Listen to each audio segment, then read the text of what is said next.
afternoon to everyone.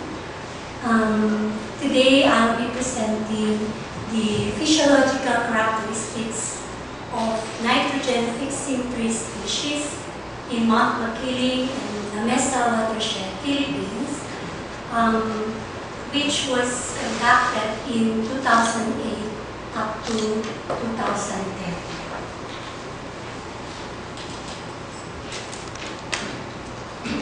Here's the content of my presentation, which includes the introduction, objectives, materials and methods, results and discussion and conclusion.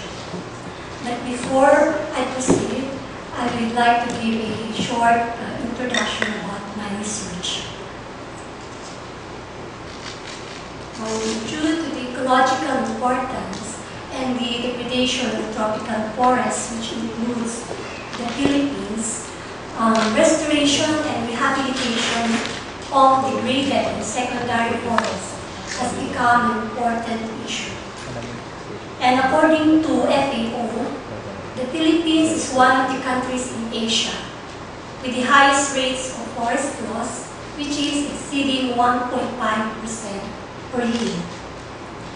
Also, in 2010, the remaining total forest cover of the country was around 7 million hectares, or only 26% of the total land area. The traditional approach of the government is to plant exotic fast-growing species. And it has only been recently that the planting of native species has been encouraged. Therefore, there's a need to identify the factors that influence plants' ability to survive in various conditions. The nitrogen-fixing trees are well recognized for their contribution in restoring degraded areas and improving the productivity of the land. However, their sustainability and effects on the sites are not well understood. In addition, only few or limited researches have been conducted with regard to the physiological characteristics of the plant. This publication, The Early Growth and Physiological Characteristics of Plant and Seedlings, was a product of my MS, which was published in PAS Journal. According to the literatures, the exotic or invasive species have higher growth rates than native species. And therefore, it is hypothesized in this study that these species might have some ecophysiological traits that can increase their resource capture ability and their utilization efficiency. Therefore, the objectives of this study were to compare the above-ground biomass and productivity traits of the exotic species, which are Acacia mambium and Acacia auriculiformis, and native species Pterocarpus indicus. And also to determine the different patterns of physiological response in the different age classes of Acacia mambium, Acacia auriculiformis, and Pterocarpus indicus in their natural condition. These are the materials and methods. The study was conducted in the two sites in the Philippines, particularly in the Mesa Watershed and in the Mt.Makiling Forest Reserve, in which the Akepo has a permanent plants. These are the description of the study sites according to their, or based on the coordinates, the area, altitude, rainfall, temperature, and relative humidity. The two sites are almost the same in terms of rainfall, temperature, and relative humidity. the 3 species and age classes. I used 3 species in this study. The Acacia auriculiformis having 2-year-old, 10-year-old, and 20-year-old stands. For the Acacia magnum, only 2-year-old and 20-year-old, and Pterocarpus indicus, 2-year-old, 10-year-old, and 20-year-old. For information of everybody, Acacia species have a substantial nitrogen fixation ability, and they have been widely used for forestation and greening in other countries. In particular, the Acacia auriculiformis, we call it auri, and the Acacia magnum or mangium were introduced to degraded tropical and subtropical regions to establish forest communities because they are found to improve soil nutrients. The Pterocarpus indicus is one of the best known trees in Southeast Asia, and this is indigenous in the Philippines, and it is known as Nara, which is a favorite timber for the manufacture of furniture. In 2008, the plots were established, 3 plots in each stand age, measuring 20 by 20 meters, both in La Mesa and in Mt.Makiling. And inside the 20 by 20 meter plot, a 2 by 2 meter subplots were also established for the litter, the soil, and understory analysis. Stand characteristics were determined through its stand density, the basal area, importance value index, such as relative density, relative frequency, and relative coverage, and the above-ground net primary productivity was also determined as the sum of litter fall and biomass increment, estimated from diameter increments over 6-month periods by biomass allometrics. 3 biomass and coarse food debris was also determined through the use of allometric equation by Brown.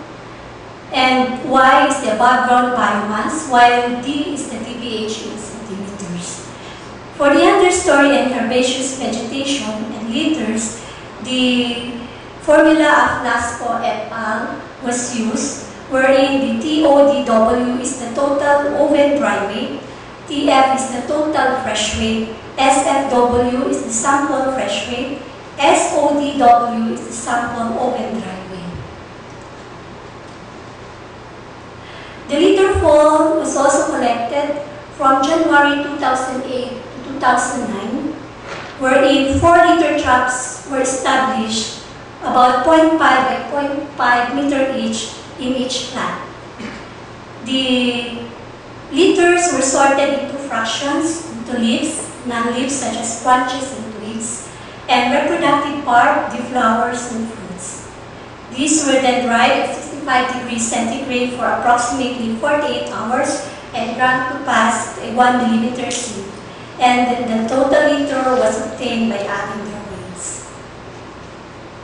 For the foliage analysis, nutrient contents, the specific leaf weight, and the leaf area index through the use of HemiView software were determined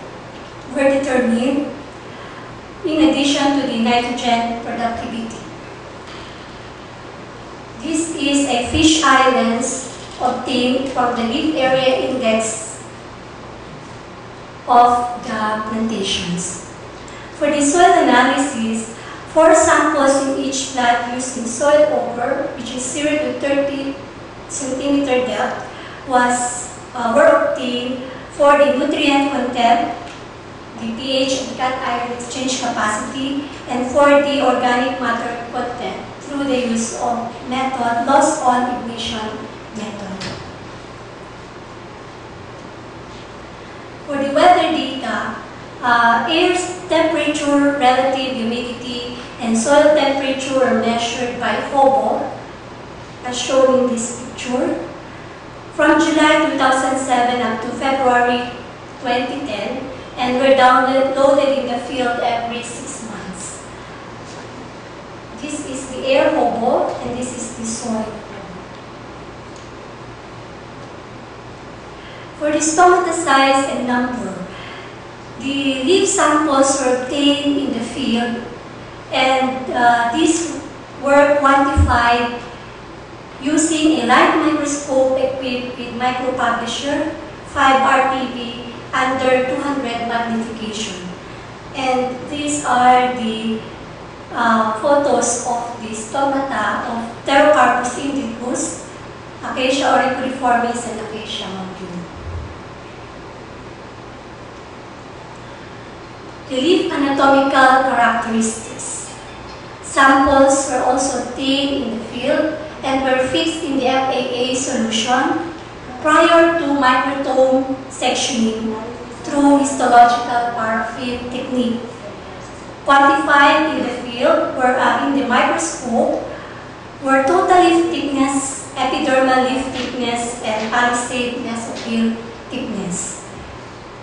For the total leaf nitrogen and carbon concentrations, samples were oven-dried at 60 degrees centigrade and finely ground, and the leaf nitrogen and carbon were analyzed in the laboratory. Samples of the same size were put in 10 ml 80% acetone, and then it was kept to cool in the dark at 4 degrees centigrade. These were analyzed through the use of UV-VIS spectrophotometer, and using Arnold's equation, the chlorophyll content was determined. In the field, the chlorophyll content was measured using the portable spot, and then it was compared with the extracted chlorophyll content.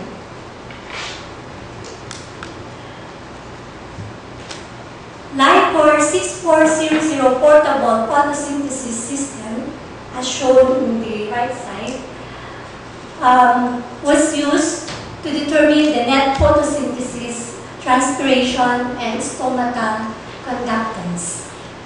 This machine is equipped with standard leaf chamber and carbon dioxide injection system of 400 micromole carbon dioxide mole air.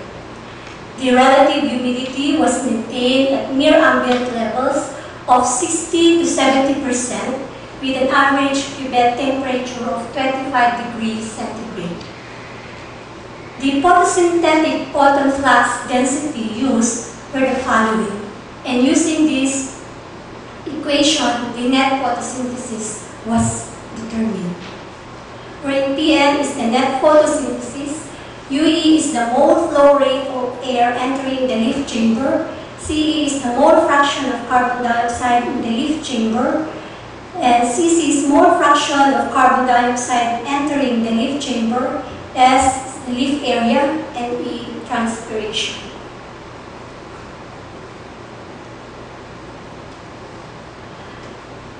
The photosynthetic nitrogen use efficiency was calculated as the ratio of light saturated photosynthetic rate and total leaf nitrogen content, while the water use efficiency was calculated as the ratio of net photosynthesis and transpiration under the 1,200 micromole light intensity.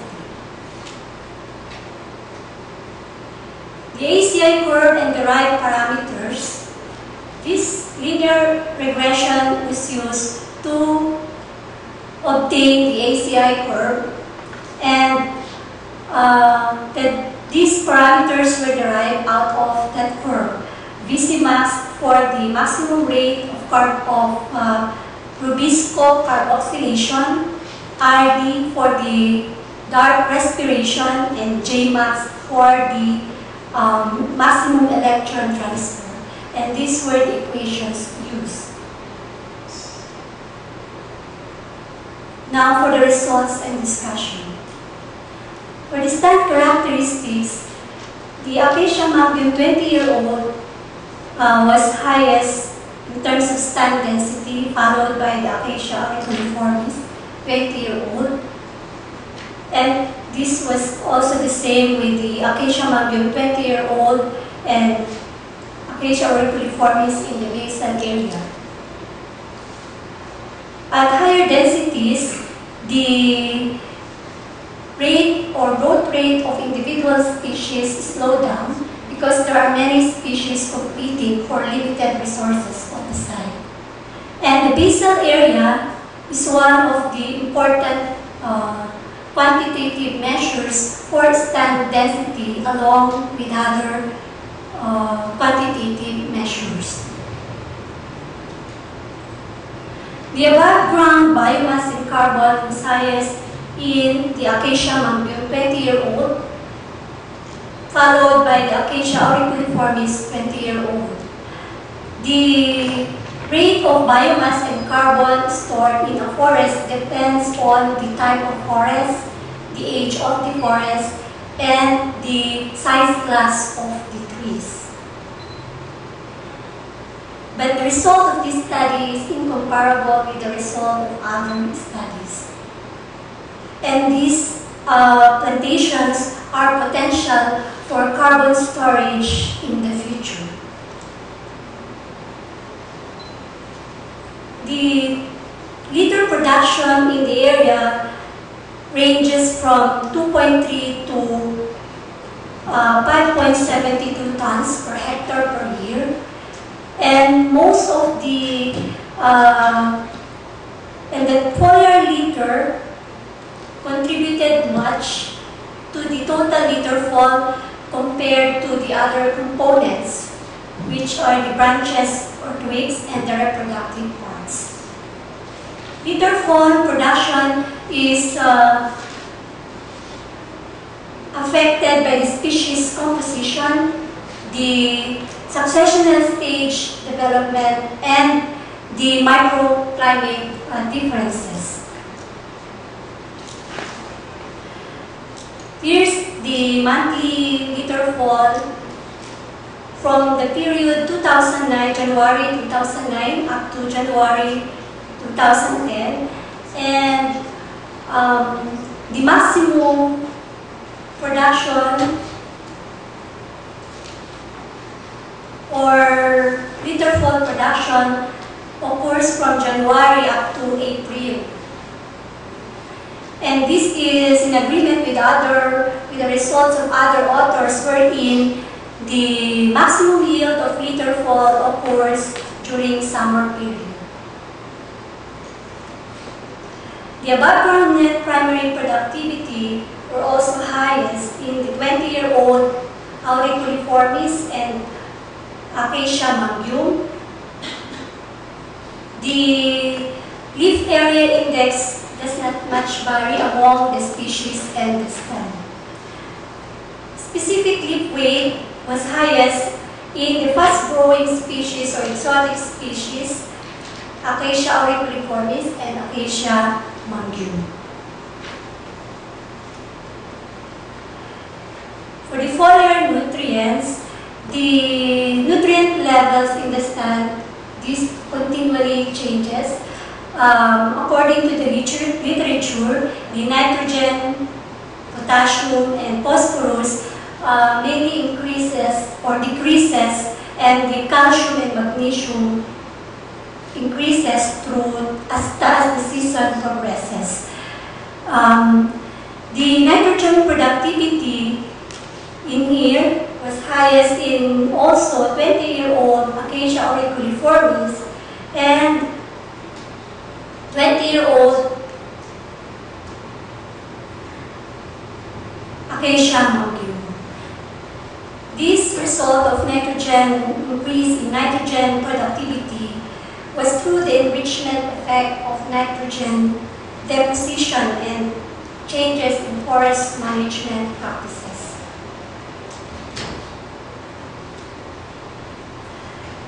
The soil analysis was these are the characteristics of the soil in the area, Makiling and Mesa Watershed.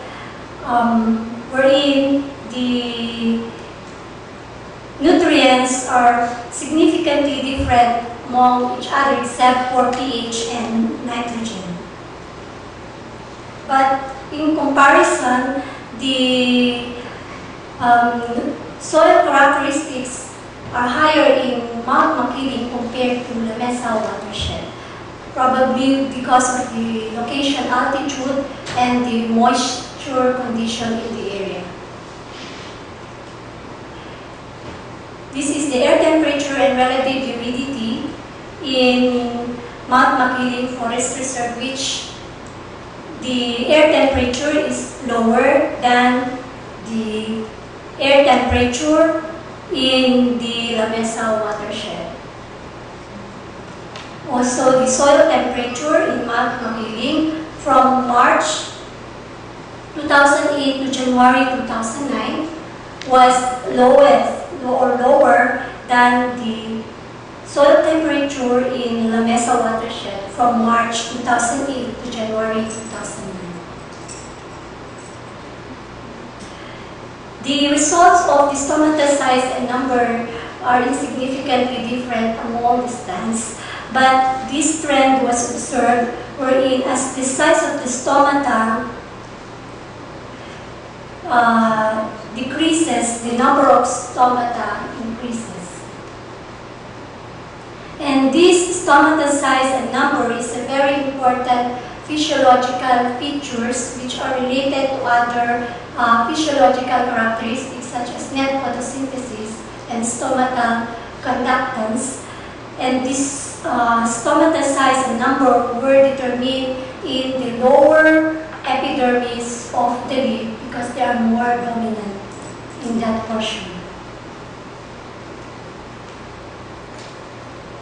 The leaf anatomical characteristics, this is for Acacia auriculiformis only. The palisade mesophyll thickness, epidermal leaf thickness, and total leaf thickness were significantly different among the study sites. And the increasing trend was observed as stand ages.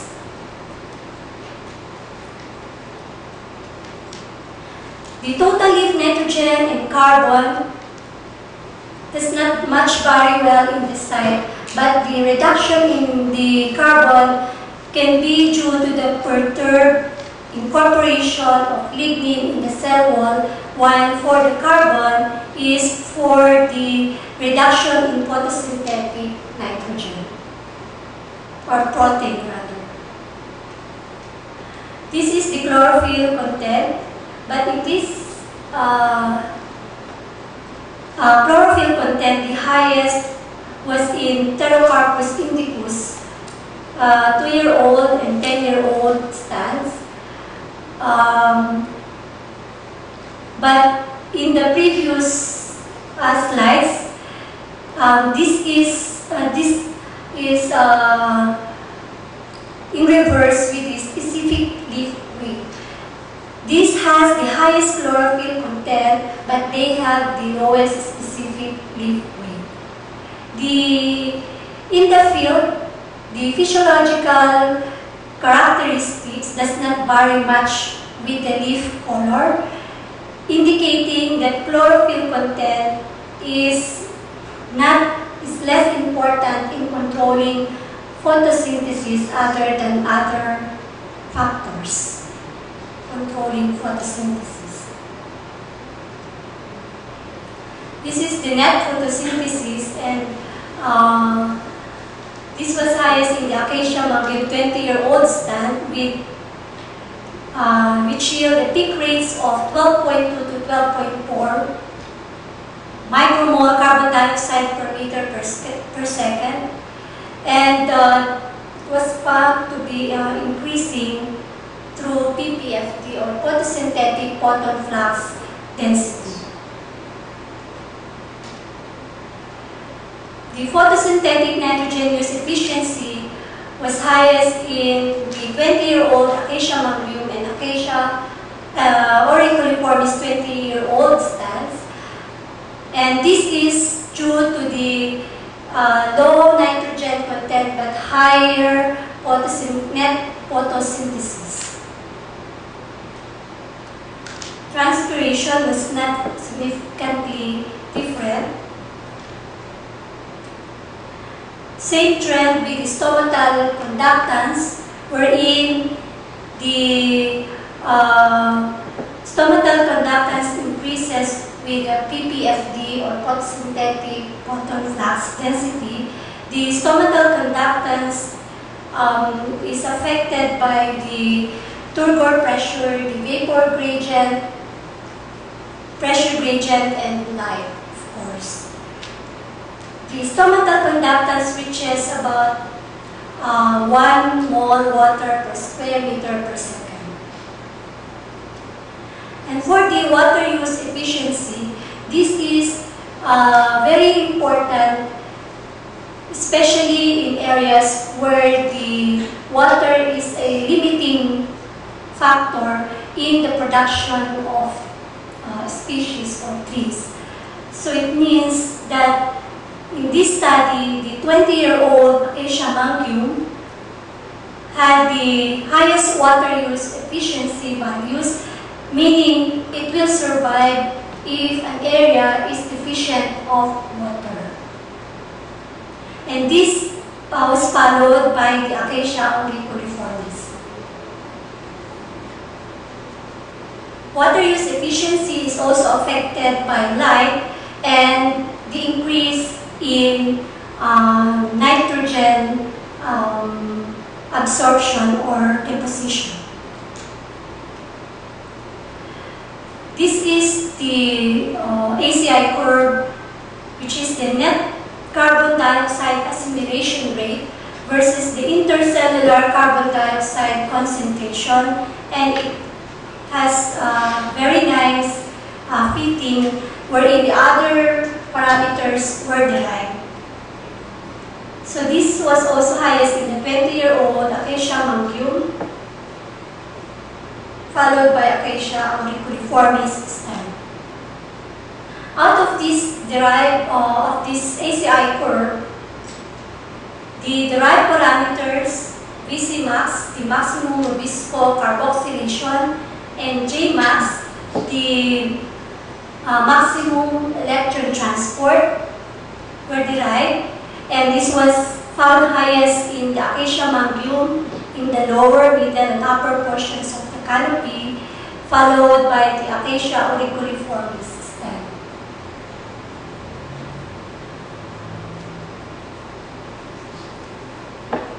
So as a result of this study, the acacia mangium and acacia auriculiformis exhibited better performance in the field as shown by their productivity traits and their physiological characteristics such as the net photosynthesis, the photosynthetic nitrogen use efficiency, water use efficiency, stomatal conductance, the maximum rate of carboxylation, and the maximum electron transport rate. Then, acacia mangium and acacia auriculiformis proved to be suitable as reforestation species in the Philippines. Therefore, it is recommended in the future that there's a need to include a wide range of exotic or native species as well as age classes to understand the generality of the physiological patterns and to assess their ecological attributes afforded by these features. Before I end, I would like to thank the ASEAN Korea Environmental Cooperation Project and Seoul National University for their financial support in the completion of this research. Thank you very much. At this point, we now invite our audience. If you have any clarifications or inquiries or comments, suggestions regarding the presentation.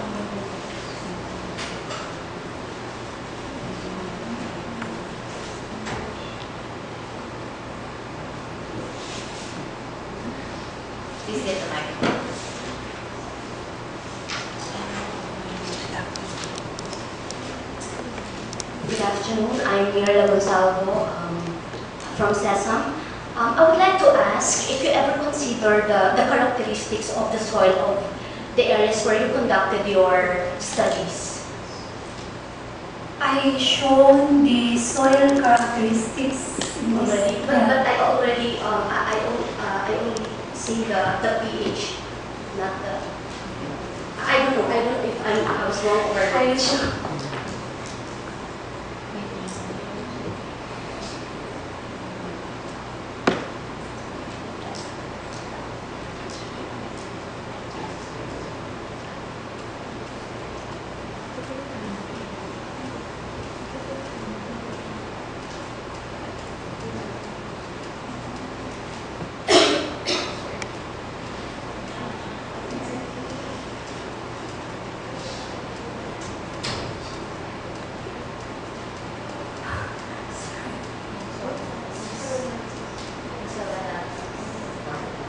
The result.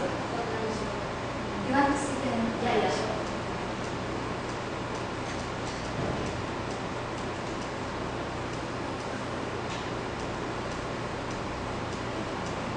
There's none. Okay. Thank you. Other clarifications?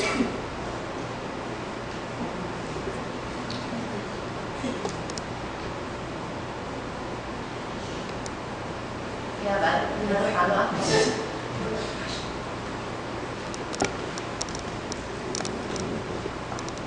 Nowadays, the trend of most of the programs when it comes to reforestation, we are encouraging to use the indigenous or native species. But since the result of your studies or your study came out that the two exotic species are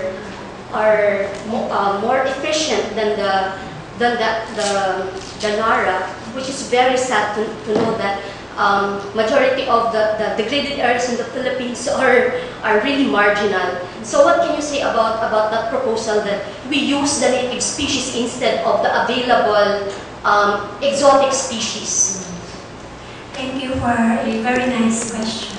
Actually, I'm not discouraging everyone to plant native species. In fact, I'm just showing that the fast-growing exotic species are better in the field. But in this study, I would like to propose to use these species together with the native species, because these species, fast-growing exotic species, are pioneer species that will eventually reforest our degraded areas. But there are some success studies that these species were incorporated by indigenous or native species and were found to be very successful, like dipterocarps. So it would be better if we will plant species that could survive in a very harsh condition, and then we combine it with a native species, and then later on, through forest succession, it will eventually dominate, the indigenous species will eventually dominate the areas instead of the exotic species. Yes,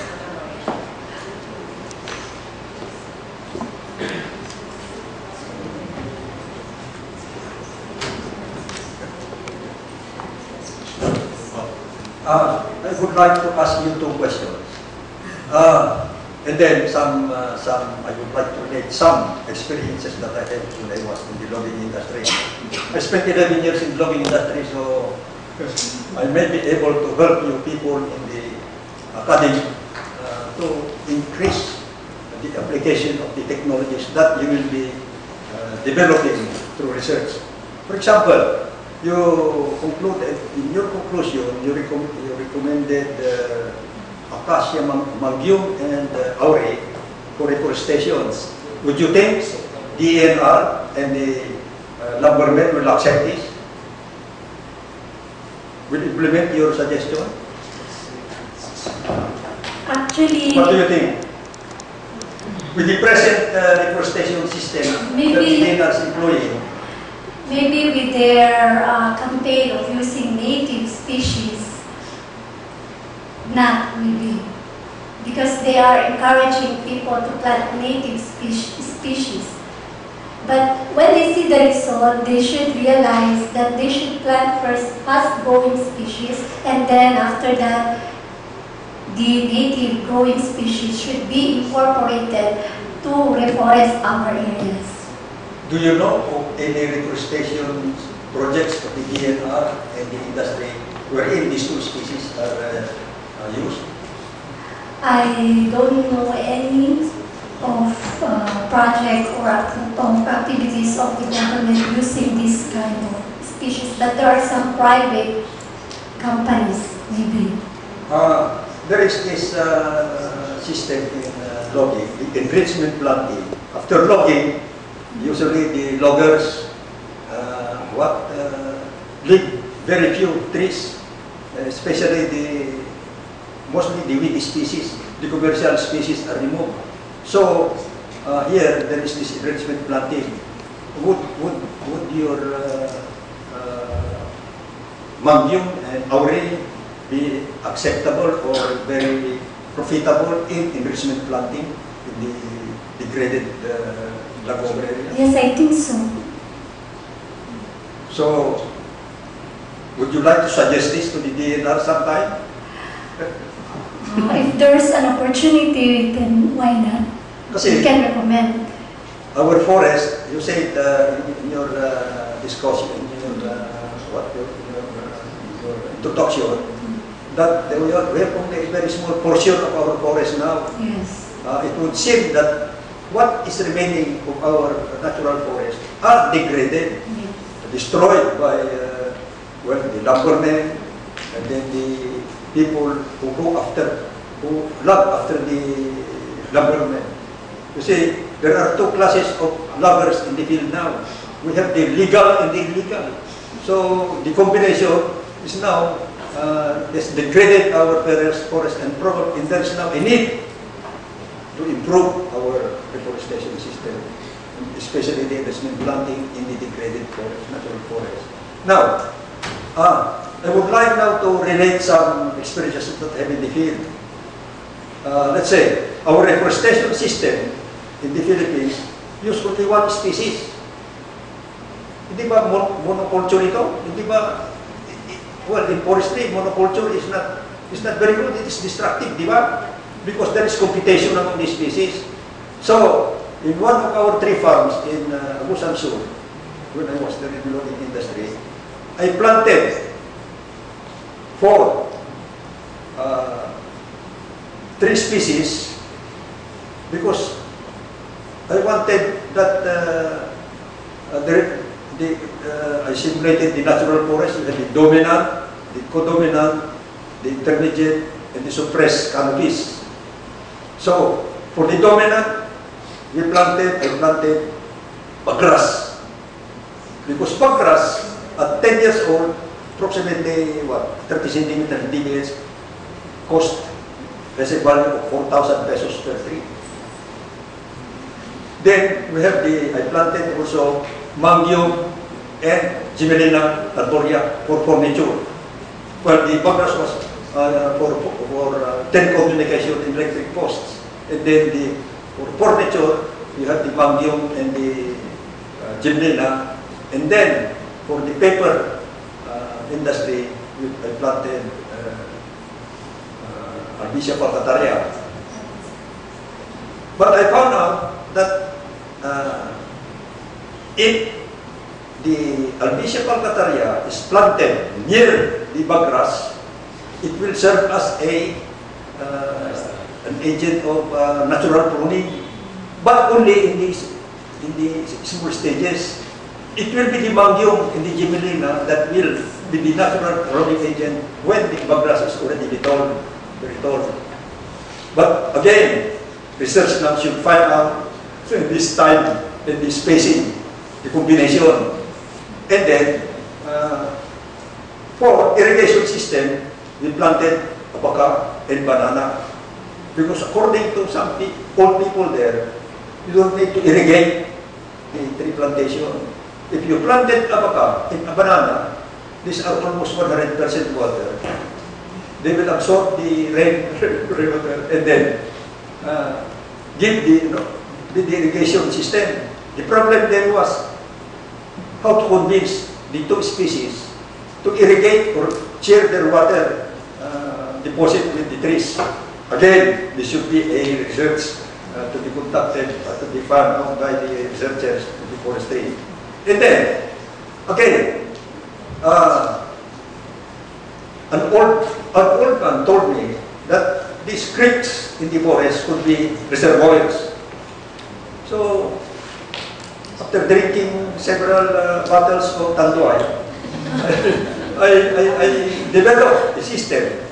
I compartmentalized shallow creeks, approximately those the depth is about 1.5 meters, and the width is about 1 meter. We compartmentalized, and then the lower, just above the lower wall, compartment wall, I put holes so that the water, rather than going down, they go to the plantation.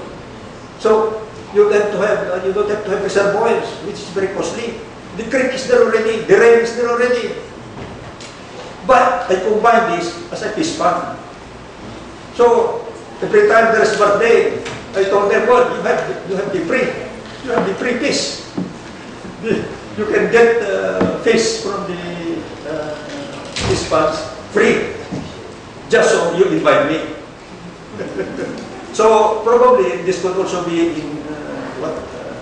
implemented in reforestation, and you people in the agency, especially in the colleges of forestry, should try to modify the systems para they could be applied in the field. Our reforestation system will be improved, our livelihood will be improved. You see, the banana and the abaca will be the ones wherein the squatter will be interested. They will not cut the trees because bawal. But they can cut the abaca and the banana. So here you cooperate. You give livelihood to the farmers. You help them, but they help you by not cutting your species, your tree species. Thank you very much. Thank you very much. I would just like to say thank you for the information, for sharing this information to us. Thank you, Dr. Marisha, for once again sharing your experiences with us. So at this point, let's all give a big warm applause for